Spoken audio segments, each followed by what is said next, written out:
all our hearts be present in this time of consideration and thought. Amen.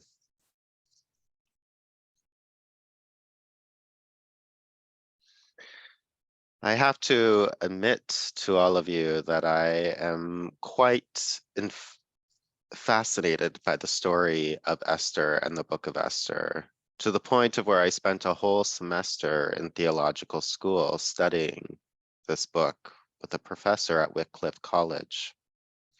During this time, something that I came to realize is that this is the only book in the Bible where God is not mentioned deliberately. There is no mentioning of God's name, only of the Jewish people.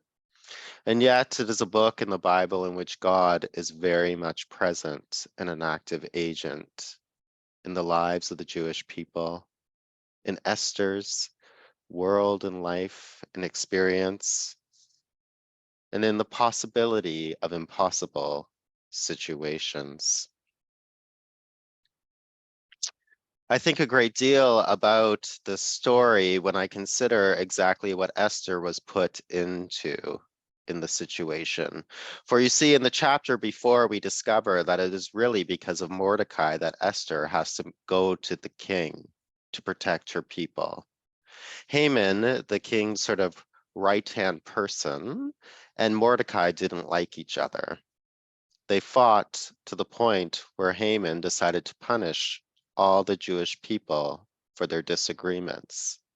This put Esther in a situation where she had to put herself in harm's way to protect her people.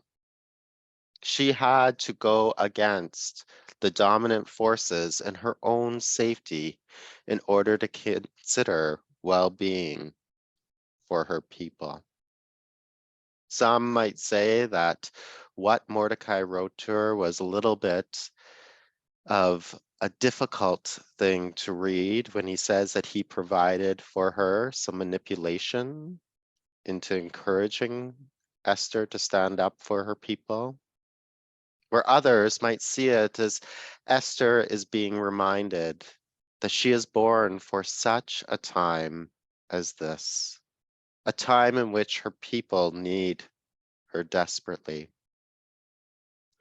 I think of this as we consider our relationship as the church with the world. We're in an amazing time and space in which we can be the church in this world. Recently, I was in Sudbury for work and I was talking to a woman at my table group for an information session. And she said to me that so often she hears from people in the church that the 50s and the 60s were the golden era of the church in the modern age, and how so many people missed that time because churches were brimming with people, new churches were being built, Sunday schools were overflowing with children. And she said to me, you know, everybody says that that was the best time in the church, but I don't believe that it actually was. I believe we're living now in the best time for the church in our country.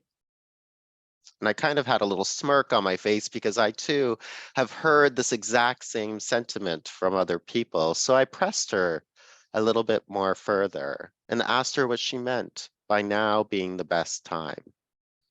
And she said that now is the time in which we can build authentic community. She remembered in the 50s and the 60s growing up in a small town that had 4 different churches of 4 different denominations. And it just so happened that every single one of those churches had a different person who owned a different car dealership as a member. Those car dealerships relied on the membership of the church to build their business. Each of those 4 churches also had 4 different people who sold insurance in town. You can sort of see where it was going. She felt as though that time period was sort of a club time period in the church. And yet, today, That is not the case. We are not the space in which people go, as far as I know, to rub elbows with one another and make deals.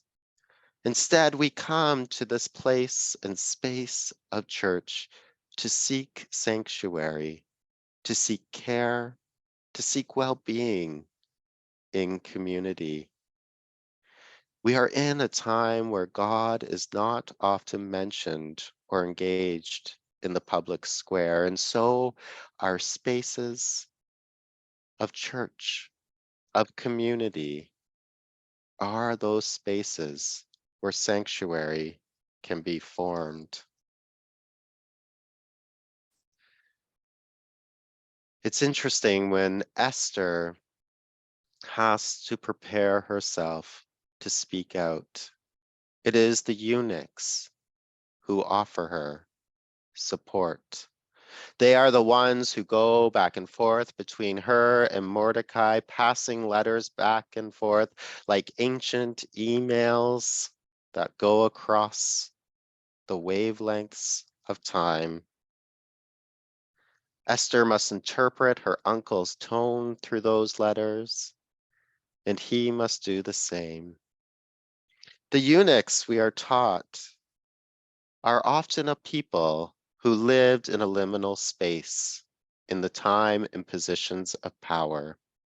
They were the messengers for the people of power, living in a space where in their society they were often seen as not male or not female, but as an other. The eunuchs, I believe, in some ways represent the church of today, living in a space where it desires the care for the people as it brings forward the message of life, of kindness, of justice, and of hope. And so it has me wondering, how do we as a people move beyond and across the boundaries that are created and divide us? How do we engage God's peace and hope in this world?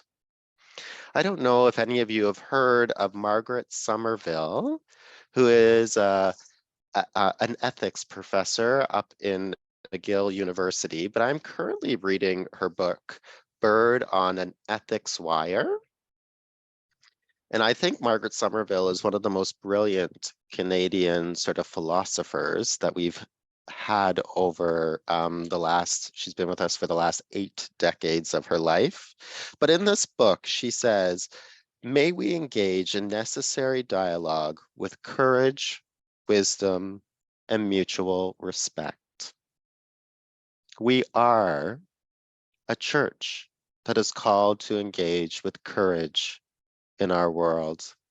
Sometimes it doesn't look or feel as though we can be a courageous people.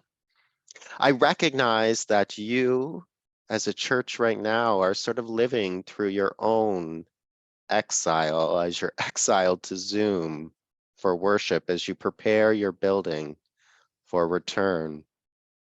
In this liminal space in which you live, you do have the opportunity to continue to live out God's message of courage in this world.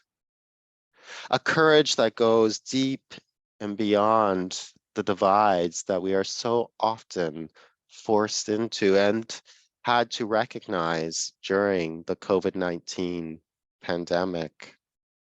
A courage that teaches us that we, as God's people, are always working to affirm, to care for, to live out well-being in our world.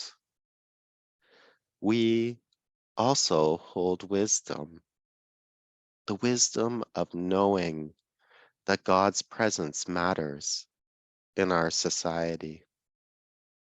I even just heard as you were discussing this morning about the idea of who we need to engage in the act of justice. As that was shared, that is a deep wisdom of recognizing the systemic failures that exist throughout this world and how they affect people we may never have met. People who, by the very nature of their humanity, and animals and plants, by their very nature of the creation of which we are a part, are present in our relationships. I think of the idea of mutual respect.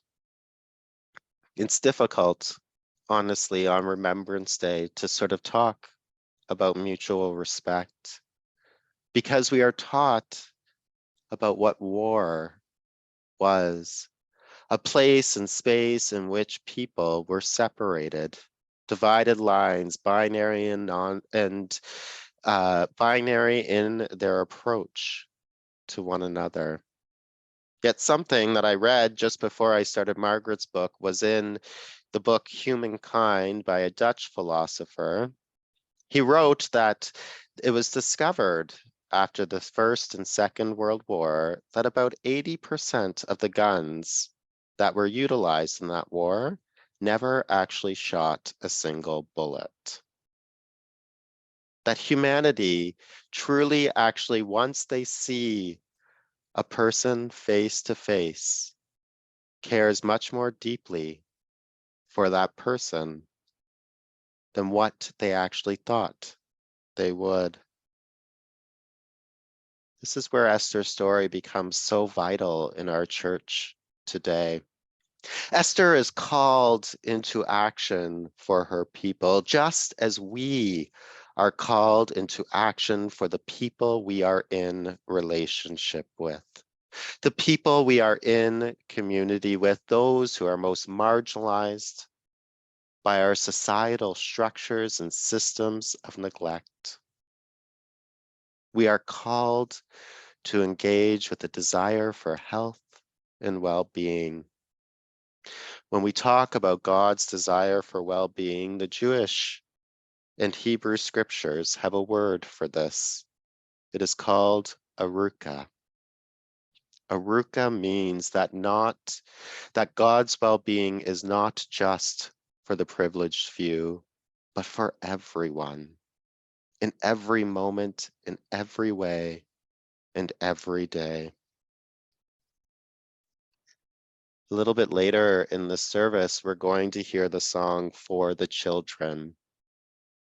I really invite you to take those lyrics to heart.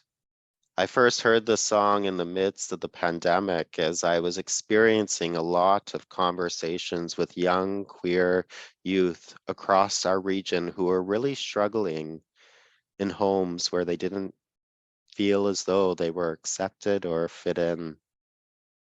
As I listened to the song, I thought of the power we have as the church to be God's presence in this world, to take to heart what we have written in a new creed when we are called to love and serve others, to seek justice and resist evil, to care for creation.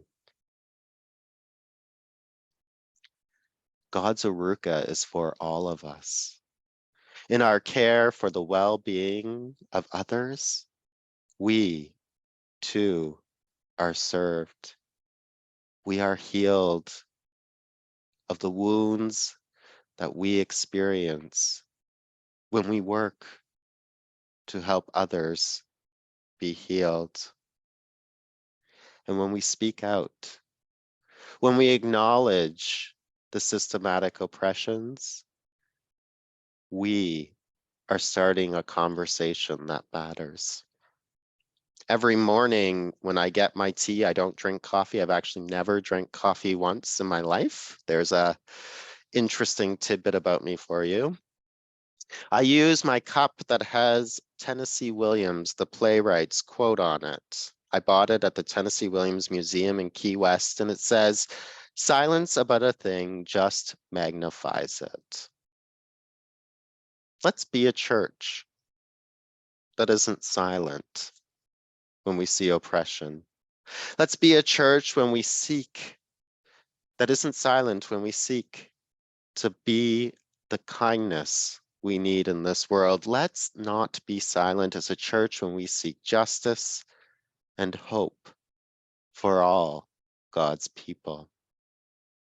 Amen.